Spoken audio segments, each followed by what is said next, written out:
Andy Hoare, welcome to Friday 15 with Master B2B. Welcome to another week of fun and breaking news, fun and breaking events. We'll talk today about some cool stuff. Andy, I'm Brian Beck, joined today by Andy Hoare again, as usual, every Friday, 15 minutes, fascinating news of the week and topic of the week. So, Andy, welcome. Yeah, it's good to be here. Where are you calling in from there, Brian? I am calling in from sunny San Diego. Unlike the rest of the country here in mid-January, it's actually warm. I'm here for a conference, the Solar Show. All these solar manufacturers and distributors here in San Diego talking about all kinds of different things, including, of course, e-commerce. And it goes to our topic today, Andy, because we're talking about trade shows. We're talking about industry events and which ones to go to. So I'm excited about this topic, Andy, because you and I, we've been involved in this for a long time. Industry events, going to them, speaking at them, hosting them. You started one, and now we've started one too. So we're going to talk today about what in-person events are on your calendar in 2024. So, Andy, I mean, we get asked this question all the time. Where should I go? I'm a practitioner in B2B e-commerce, or an executive, a CMO, a CDO, a VP of e-com, a director. What events should I go to in the year? And we wanted to get ahead of this at the beginning of 2024 so we can give you some thoughts about what's coming and what we think is worth you hitting depending on your goals. Yep. So, Andy, you got some data. Let's talk about it. Yeah, so it's a great study that was done by B2B, which is a company that manufactures software to do both online and offline events. They came about during the pandemic, but they've sort of been, navigating this over the last couple of years, and it's become pretty clear that in-person is back. Yeah. You can see in the data here, 52.1% of people in the survey said they're growing their in-person events. And we've seen this, NRF just took place a couple of days ago. Yeah. In 2022, there were 10,000 people at NRF right after the pandemic. Today, 2024, 40,000. So clearly people are coming back. And I think the reason why is because we're living in not only do they want to return post-pandemic, but the pandemic was over a couple of years ago. I think the new reason people are going to these in-person conferences is uncertainty about the economy and things like AI. Yeah. That's fascinating. You think about it from the reverse, right? That if the economy actually was uncertain, wouldn't there be less attendance because budgets are getting cut? But yeah, I was pretty shocked to see those numbers out of NRF. Sucharita, your former colleague at Forrester, posted something I think just yesterday about that, and it was fascinating to see they're back to where they were and beyond, I think. So I agree with you, but I think it's also, I think we're still dealing with some of the post-pandemic. Heck, I was on Zoom, and because people are still on Zoom, people are still remote, people are still working hybrid. They want to be back in person, and I'm hearing this, Andy, from all kinds of different conference people that organize conferences, as well as the practitioners that I want to get out from behind my computer, out of my home office, and get out and network and learn. Peer-to-peer. I mean, Andy, we're seeing it in our own events. I mean, my goodness, we'll talk about them, but oversubscribed. We have waiting lists on most of our events already in the first half of the year. It's incredible, and I think we're seeing it across the board. Well, I think there's some truth to that, in that it's certainly the case that people felt caged up for the last couple of years, and now the doors open and they're flying out. But I've also just seen in the years that I've been associated with this, when there are movements, when there are maybe existential threats, happened with Amazon maybe 10 years ago, people run scared a little bit, and this is not a bad thing. They just want to know what other people know so they don't get blindsided, and a conference and event's a good way to go. Absolutely agree. Yeah, it's the peer-to-peer networking and sharing. So here's another statistic. B2Bers learn. Why do they go to learn and network? Right, to your point. This is an interesting statistic here from B2B. Want to speak to this, Andy? Yeah, 77% of attendees agree, or strongly agree. So in other words, they agree that in-person B2B conferences are the best networking opportunities. And we've seen this ourselves. I mean, it's really, say what you will about Zoom. There's a lot you can do with it. We're on it right now, basically. Right. But what you can't do as effectively as networking. And so that's not surprising to see that number. But the other reason people go is to learn. Right. Yes. And, this depends on what level of maturity you're at, but this is pretty clear that you're going to go learn at least one thing, maybe only one thing, but you're going to learn at least one thing new that could be consequential to your business. Yep. Yep. Yeah. No. People connections. I mean, in my almost 20 years, Andy, as a VP of e-commerce. I mean, the best way for me to learn and just to make decisions. One of the key things I would do is pick up the phone or go to a conference and call or talk to peers that I had met at conferences. That hey, have you used this solution? Have you taken this approach? How is hiring going? These are the questions that that are best answered by peers.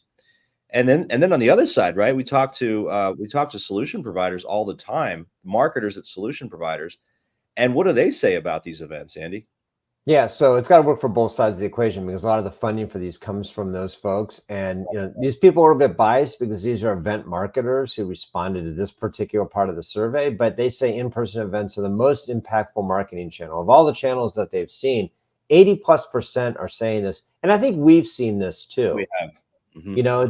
It requires a multitude of different approaches, but the nice thing about an in-person event is it's a good way to hit people at the top of the funnel if you're a vendor, and also the bottom of the funnel.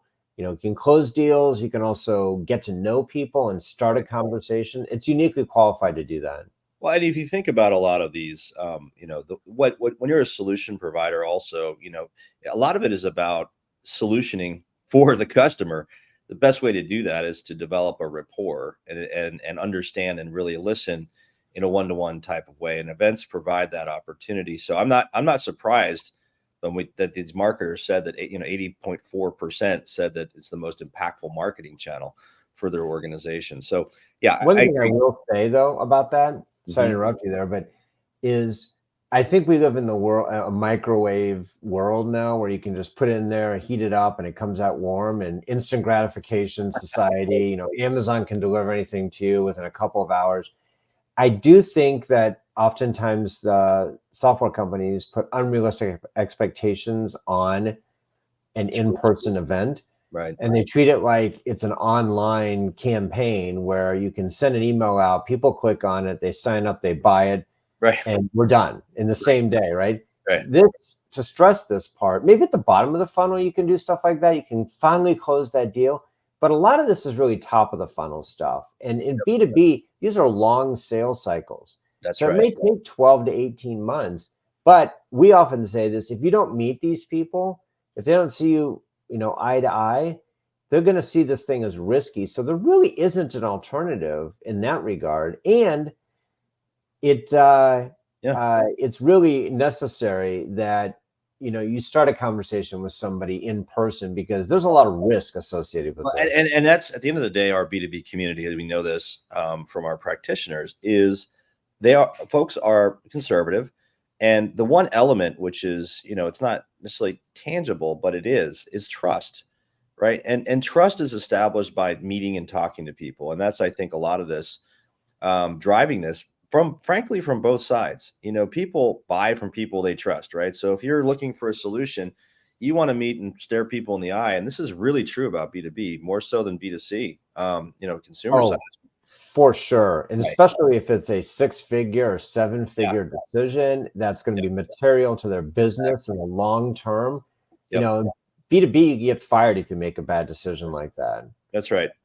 That's right. So anyway, talking about why people are going, why people are, companies are sponsoring, but what are the events? So here we have a list of a few, and for our podcast listeners, maybe we describe these. They're Yeah, so these are what I would call kind of the significant six, which are six, event producers, let's say. In some cases, they have multiple events. So B2B Online, just highlight them first. So B2B Online has a big event coming up on May 6th. We're going to be there. It's in Chicago. They also have an event in the fall. They're the only ones in the space that do 2 B2B e-commerce events a year. And the one in the fall is in November. So again, we'll be at that one as well. The organization that runs B2B Online, WBR, also has another event which is more intimate called B2B Connect, which is in right. San Diego. Yep. You have been to this before. Yes. I've heard great things about it. Yes. It's a small group where you get everybody gets to know each other very well over the course of a day. That's in June, on June 10th. I like that format myself, the smaller event like that. Yeah, go ahead. What else? Yeah, and then just not in any particular order, Shop Talk is another one, which is a B2C e-commerce event, but it's going to be so large and the format has become so successful around connecting people with other people, that we feel it'd be incumbent upon us to mention it. Theirs is in Las Vegas in March 17th to the 20th. And a lot of people compare what we do actually to what Shop Talk Right. does. Right. In terms of the interactivity, there's great content there, but also just a level of interaction that you get that's built into the DNA of the event. Yeah, and I talk to folks, and we do see people, B2B companies, going to Shop Talk for that reason, that there is a lot of one-to-one, a lot of the solution providers are there, and that piece of that one-to-one connection, I think they've executed well, where they're getting people in individual meetings based on certain criteria and qualification, and in some ways similar to what we're doing with our roundtables and other things. So yeah, and so what, and we of course, Andy, have gotten. We started as a virtual organization 3 years ago during the pandemic, and we've seen ourselves as demand for in person. I mean, it's unbelievable from both sides, the vendors or the solution providers and the practitioners. So we're doing our second year of our Mindshare Summit this year at University of Chicago, and our regional roundtables. And my goodness, we're as I mentioned, we're so oversubscribed on these. The demand is incredible. In the Mindshare Summit itself, I think we're almost half full. Yeah, Right. and So it's a unique format. I yeah, mean, both of them are, but the roundtables are quite unique in that nobody's gone out to where the practitioners are. They always make you come to them. Like all these other events are in specific cities, pretty consistently in those cities, and you have to fly there, drive there. We decided, hey, why don't we go to them? So we're right. going to LA, which nobody goes to for B2B, but we're oversubscribed for that one. Chicago, Atlanta, Dallas, Yep. Minneapolis, Denver. Yep. These are all cities that don't often have Yeah. folks show up and say, let's get together. So again, we just started marketing some of these. Some of the early ones were totally oversubscribed. There are two other events, though, I wanted to highlight here. So Envision, we understand they just announced that they're going to be moving their event from what looks like the Q2 timeframe to the fall. So it looks like that's in September in Chicago. And then our friends at MDM are doing their distribution focused event in Denver, September 11th through the 13th. We've been there before. Yep. It's very heavily focused on distribution, but it's a really good group of people, and it's called MDM Shift. Yeah, exactly. And so, as an e-commerce, B2B e-commerce professional, you have a variety of different, options here. Obviously, we're going to encourage you to come to our events, but we got some really good options depending on what you're focused on. Some larger, some smaller. But then, Andy, we also have all these industry events, right? Industry specific trade shows. Granger's got a show. Affiliated Distributors has their marketing e-commerce summit. I'm going to that. So I mean, you got these other things. So how should a practitioner think about, Andy, these shows relative to the e-commerce shows, do you think?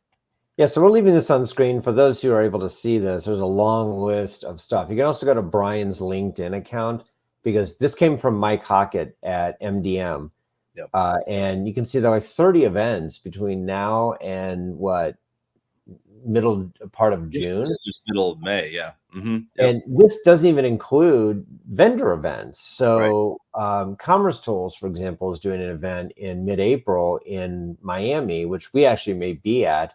Right. And vendor events are just like the old Imagine show for Magento. Those are great if you're using the platform. They're really user conferences. It's where you can go get tips and tricks to be more effective and network with people who are struggling or succeeding with the same platform. So yeah, there are a lot of opportunities here, but in terms of how to think about it, I think our general approach is pick a couple of big ones that are out of the city you live in, go to those. And then if you happen to have one in the city you're in, definitely go there. Yeah, for sure. Again, that's why we did our regional roundtables. If you live in Chicago, it's golden for you, because there are regional events, there are national events, there are international events. But if you're in other cities like Dallas, et cetera, there aren't that many events, at least ones that we haven't seen. So we're hoping to fill a void. Yeah, from my perspective, you need to get to one of the big e-commerce events. We like B2B online ourselves, but I think it's important to get the pulse of the industry at a bigger e-commerce event. So if you have two or three to choose from, look at one of the smaller, one of the general ones, and then I think look, industry events like the ones we have here on the screen, for those of you who can see it, into ISA. I'm going to the Industrial Supply Association. If you're an industrial equipment manufacturer, if you're an AD member or thinking about it, joining that organization, I think those are really good events because they're very focused on your peers, and that's really where you make some of the best, connections and learn things specifically for your business. So then, we asked the group. By the way, they all talk about digital too. Every one of these has some component of digital. They didn't grow up that way, but they've become that. And I just want to leave with one quick thought on this about how to think about it. On LinkedIn, Ben Rudnick posted a pretty interesting quote. And I think this captures the essence of how people should think about it. He said, the smaller niche B2B events are awesome. The intimacy facilitates deeper connections and a high signal to noise ratio. Right. Yet, see it shop talk. So he's saying basically, I'm going to go to these smaller ones because I get more out of them, but I should and will also go to one or two of the larger ones. And I think that's the proper balance. Yeah. So we asked our community on LinkedIn, Andy, how many events are they going to go to in 2024, B2B e-commerce and trade shows?